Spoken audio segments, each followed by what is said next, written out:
Democracy. Does it still work? In this video, I will talk about my thoughts and ideas about it.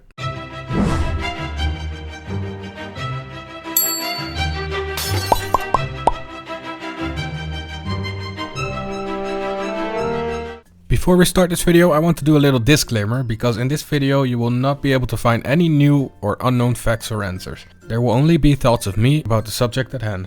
None of these thoughts are meant to harm or insult anyone, they're just random thoughts. For years, the belief of democracy being the best possible solution of leading a country has been accepted in the West. We have fought for democracy and still do in regions where they have dictators.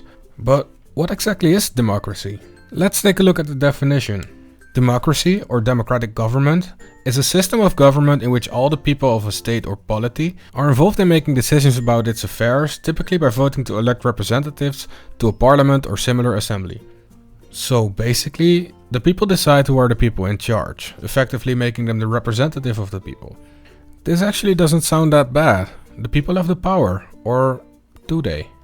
I think to best work through my ideas, I would have to make a harsh statement and protect it, instead of throwing random facts to get a point.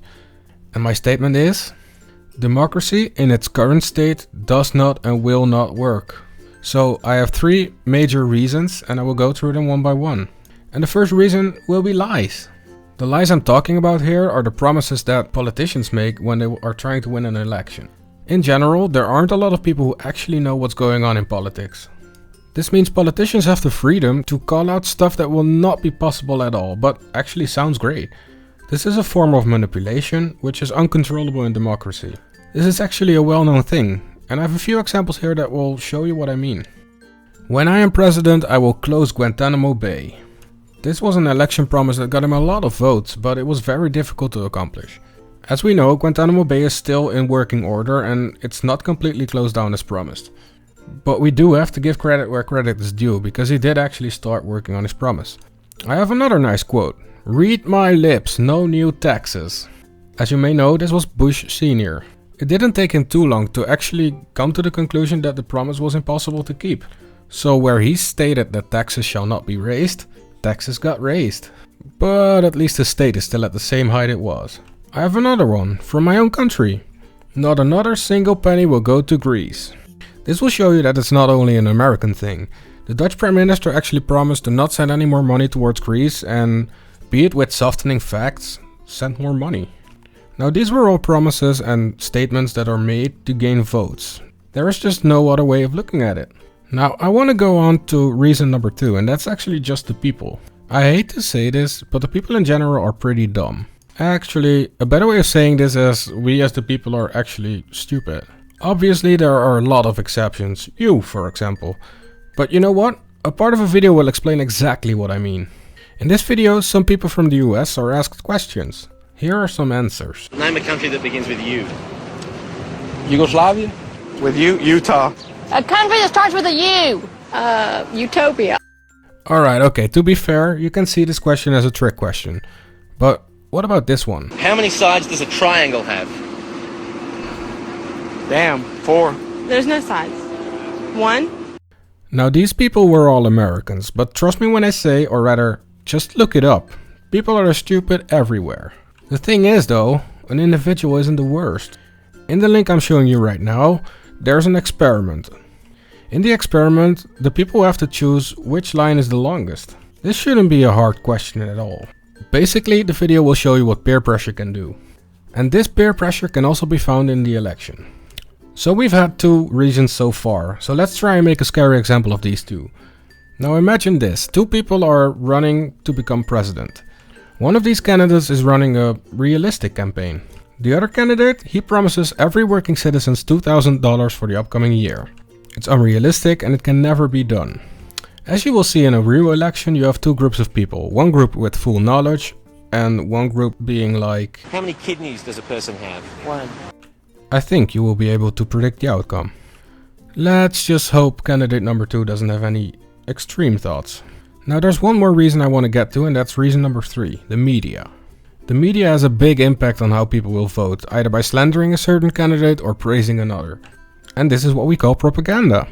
We in the Netherlands actually have a great example going on right now.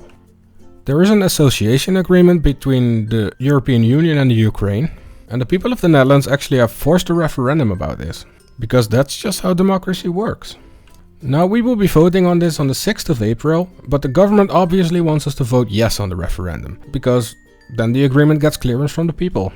And now someone has thrown a lot of money into commercials on YouTube, so every Dutch person on YouTube gets spammed by the I am a Ukrainian video. Now what this video is trying to do is making it a conflict between the European Union and Russia. And that's not what it's all about. But by making it against a certain bad guy, because that's how they like to look at Putin, they gain a lot of votes for their own cause. But by creating a bad guy like that, you actually are creating a very dangerous game. You can click on the link on screen or in the description and judge for yourself. Now this way of twisting a vote towards a yes is a perfect way of showing what propaganda really is. Voting what the media wants you to vote. Unfortunately, the people who are most susceptible to this are the ones who don't look up backgrounds and just follow what they hear. In other words, reason number 2, the stupid ones. So you cannot start a rant like this and not bring up a solution. The solution I have though will not really be a popular one. If we look at the core issue from all 3 reasons, it's actually the lack of political knowledge of the voters. So maybe before you can vote, you should take a test. Testing your political knowledge. Obviously I'm not saying you will not be able to vote anymore. And no, the test doesn't have to be very difficult. It will just be there to test if you have the common knowledge on what it's all about. So if you make the test and you score 20%, it would mean your vote would count as a 20% vote. Did you, however, do your homework on politics and you know what you're talking or voting about, you can score 100%, giving you a full vote. This means no one loses the right to vote, it's just up to you for how much percent your vote will be counted.